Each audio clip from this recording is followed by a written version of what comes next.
Good morning. Welcome to Facebook Live. My name is Pamela Rodriguez. I'm a career planner here at the Workforce Center of Will County. I'm also a certified professional resume writing, and I've been writing resumes for about 15 years now. Today, we're not only going to talk about how to create a resume, but we're going to also address what to put down for the COVID-19 pandemic. What if you were laid off? How can we address that? How do we address looking for a remote position and things like that? So we'll look at those subtle changes that we might need to make because of the pandemic.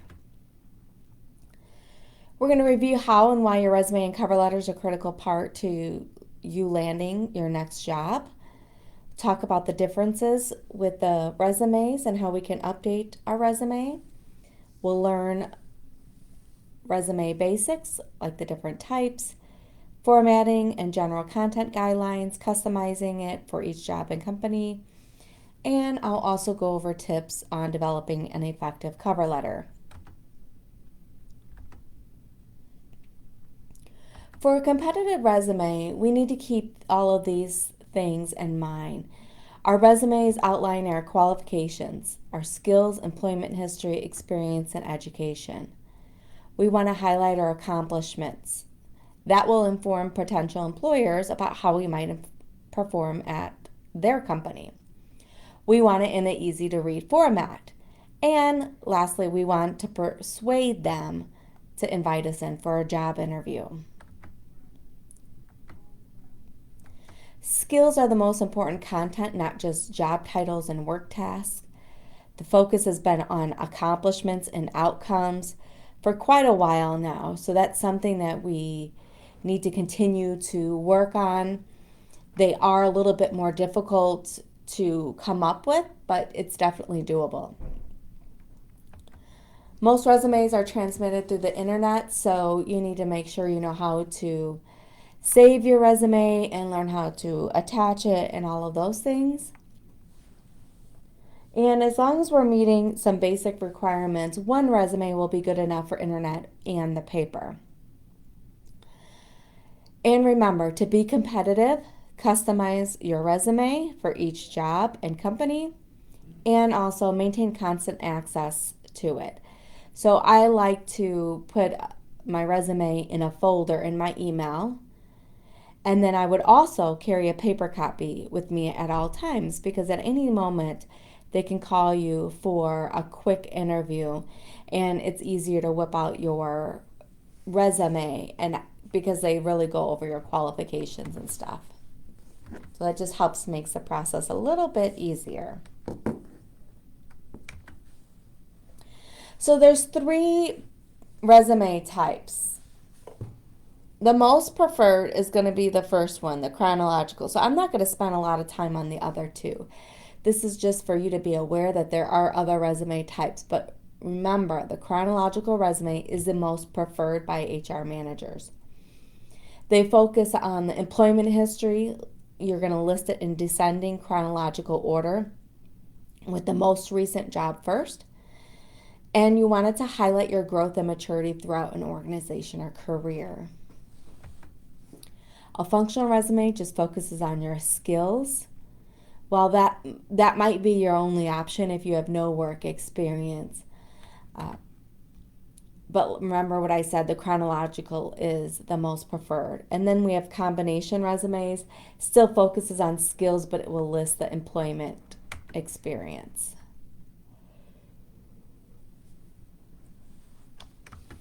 Here's a resume overview. So I'm going to talk about each of these sections, and then the next slides will cover each of these sections a little bit more into detail. So I'll just go over anything that I forgot to say while this slide was up. But this is an example of a great resume. Section A here has your contact information, so your name, street, address, city, state, phone number, and email. Now your home address, that's up to you if you'd like to put that down. If you're looking for a remote position, don't put your address, but you could put independent location or remote, something like that, but still list your phone number and email address. Section B, this is our summary of skills. This will be the main section that you're going to change and customize for each position. That technology snapshot is together with that summary. So we are taking a look at the job description and taking a look at what key skills are they looking for, and we're making sure that they're added to this section.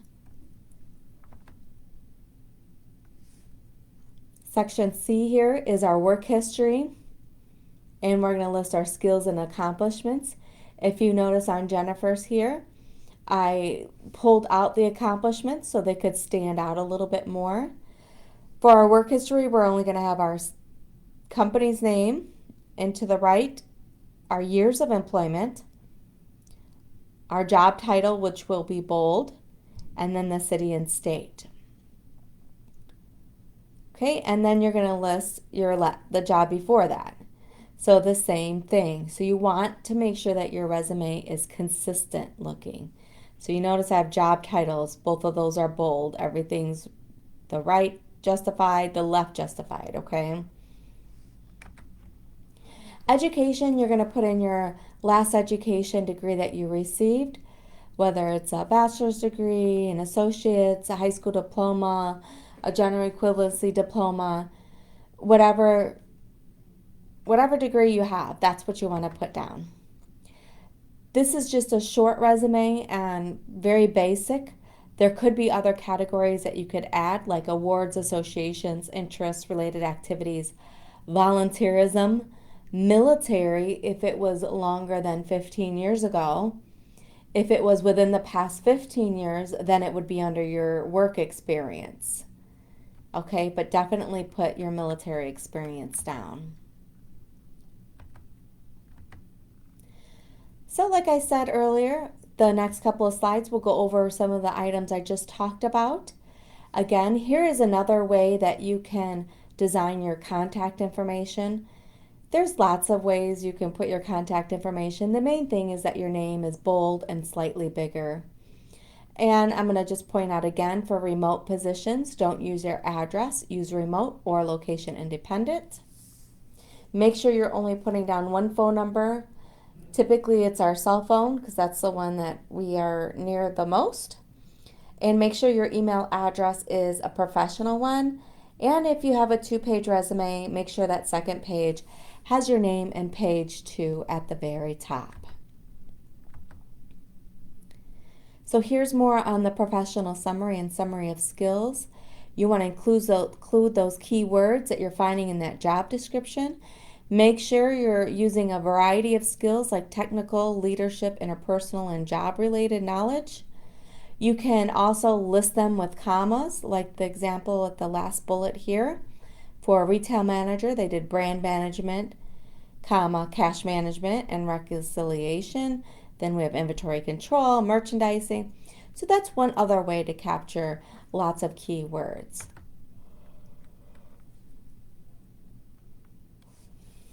Our work experience, once again, we're going to list our company name, the city, state, our job title, and dates of employment. Only the years.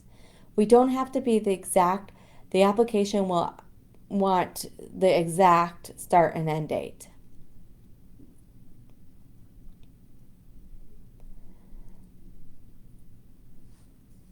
If you have a long professional experience or work experience, you want to try to just include those that will be pertinent to the position, yet you want to make sure that there's no gaps in employment. Like for example, myself, I've always held 2 jobs. I used to be a banquet server. I don't list that on my resume because it doesn't create a gap in my employment and it doesn't relate to the positions that I do now. However, if in the future I decide to get back into serving, then I'm going to add that back into my resume. So we want to make sure that we're including our military service, the branch, and the rank. Insert dates if it's recent. If you have gaps in your employment, try to close those gaps with internships or volunteer activities. Try to demonstrate skills that you have received during that gap. So, for example, I've had a couple people in the past come to me and they've had like a 3-year gap because they were taking care of a sick parent.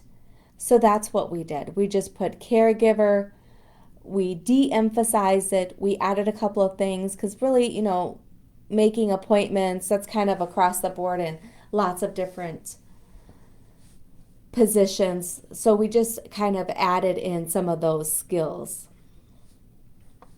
Try to quantify your accomplishments as much as you can. Here's an example. Grew new product sales 100% in 120 days and sustained 20% annual sales growth for 5 consecutive years by introducing new marketing initiatives. So that's a lot more powerful than saying grew new product sales by introducing new marketing initiatives. So we want to add a little bit more beef in there to give the employer a better idea of our accomplishments. You want your accomplishments to state the action based on the challenge that you were faced. Clearly illustrate a relevant skill. Make sure it's concise, quantitative or qualitative, and use action words. Some examples might include meeting or exceeding specific goals, finishing major projects on time or under budget.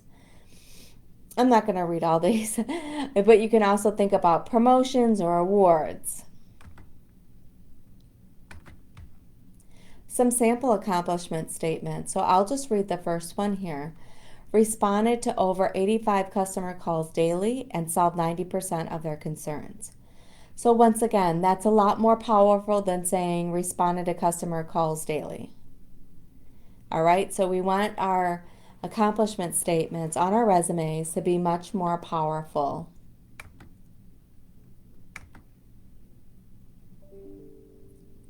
You want to list skills that are relevant to the position, show what abilities you have to the desired job, rank by importance.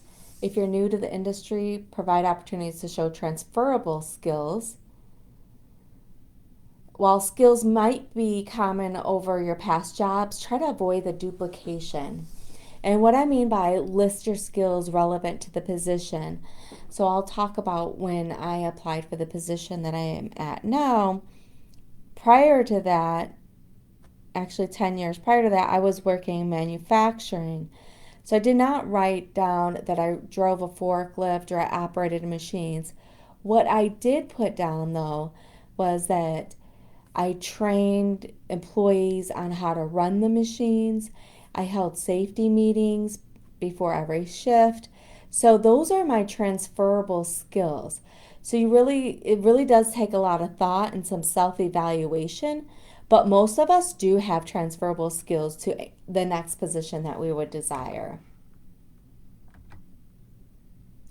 Here's just a little bit closer look at what your experience would look like as far as putting in your company, your job title, the bullets. You want the bullets to try to start off with a verb as best you can. Present tense if it's present, if it's past, use past tense. So here, I don't typically like to mix it, but these were accomplishments that she had that she's not currently using. So same with some of these other job duties. So the key with that is try to start them off with verbs. And once again, you want to list your education. Also, don't forget any license or certifications that might be related to the positions. So the key word is related to the positions again. If I'm a CNA, I'm not going to put that on my resume for administrative assistant position. If I'm applying for administrative assistant at a medical building, yes, I would put that down. Okay, so you can see the little bit of difference.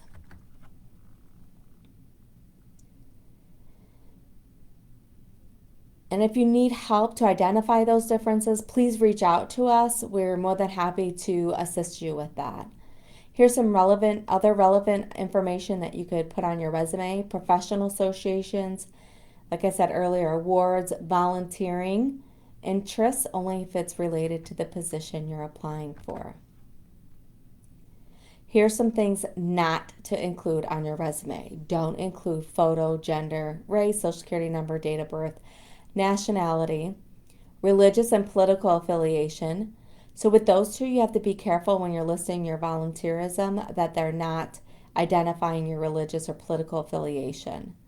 And then your marital status, number of children, months of employment, or that old saying, references available upon request. So don't include any of those on your resume.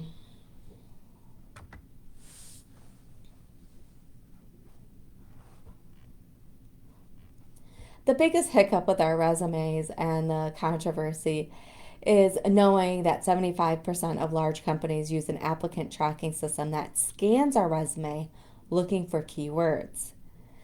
So that's why I always say look at the job description and take those keywords right out of the job description and add those to your resume. And customize that resume for each position. And remember, it's going to go at the very top in that summary. So here's some formatting information for you. Typically, I like to use Arial size 11, but you could use Times New Roman, Century. There's lots of other ones that you can do. Try to stay with the sans serif. It's the way the letters are written that it's easy to read. You want to be consistent with your type size, even your headings. So everything should be the same size on your resume except for your name. Okay, you're going to bold and unbold to distinguish between titles and headlines. For printed copies, make sure you use some quality paper and make sure your print quality is good, and use a comfortable mix of white space and words with 1-inch margins.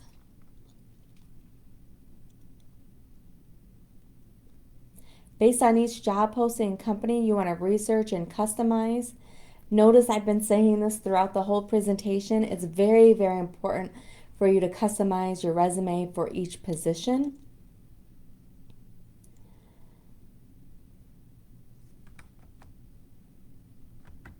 You want to double check, make sure you are avoiding any common errors. Spell check, have several people proofread it. Sometimes we can spell the word correctly, but we're using the wrong word. You want to state results and accomplishments. Use keywords in your resume. Describe your experience, skills, abilities, accomplishments with up-to-date industry terminology. And once again, keep that format simple, easy to read, and easy to follow.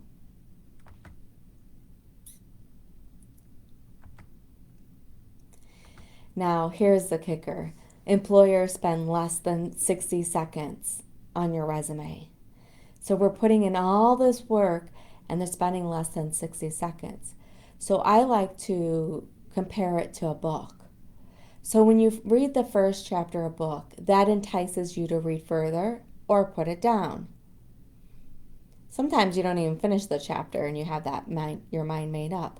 That's why it's so important to have that summary at the top to grab the reader's attention so they read the rest of the resume. So here are 5 things that make the HR managers more likely to pay attention to an applicant. 63% say resume is customized to the position that they apply to. 41% say that skill sets are listed first on the resume.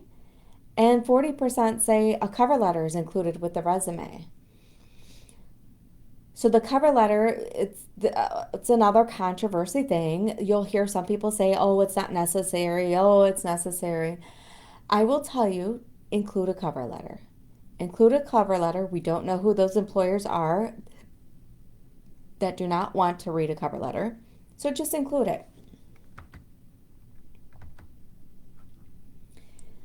Lots of resources online. Here are some online resume samples and resources. Illinois WorkNet, Career One Stop, Monster, Career Builder, eResumes. And then on our website, on the jobsforpeople.org website, we do have a resume tip sheet that you could take a look at that might also help with your resume. All right, cover letters. It's an important part of your application process. It gives you the opportunity to make a connection between your skills and experience. It gives you an opportunity to explain what you've accomplished during the COVID-19 pandemic. You can demonstrate your knowledge of the company and stress why you want to work there. You can highlight your credentials, you want to promote yourself. And it also is a place to answer questions that your resume might raise, like a career change or gap in work history, or the overqualified. So if you were in management and now you're looking for an hourly position, address that in the cover letter. Cover letter tips here. Follow a standard business letter format. Address it to an individual. So you do your research, find a person to write your cover letter to. Sign it with sincerely. Opening sentence should announce its purpose even though it's obvious. You want to demonstrate your knowledge of the company, explain your current situation, explain why this job interests you. Briefly elaborate on one or two key points that draw your attention to the resume, but don't rehash the resume. And yes, you still need a cover letter to apply for a job through the internet. So here's Jennifer's cover letter. If you notice, I'm using the exact same heading as I did on the resume. That's going to be very important. Remember, consistency is the key. So we want to be consistent. Then we have the date on the left side, and then we have who we're addressing the cover letter to, the company's name, and address. So it does take a little bit of research. Then, like I said, the first paragraph is going to just state simply what position you're applying for. The second paragraph is going to you're kind of making your case why you're qualified for the position. And the last one is going to talk about contacting you to set up a meeting. Remember, you want to be a little bit more aggressive, not passive. So don't say anything like, if you think I'm qualified. Say something like, I'm excited to hear more about your position.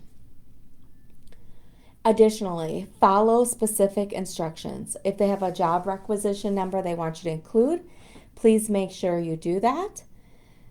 And also, if they want your cover letter and resume in a certain format, make sure you do that, use that as well.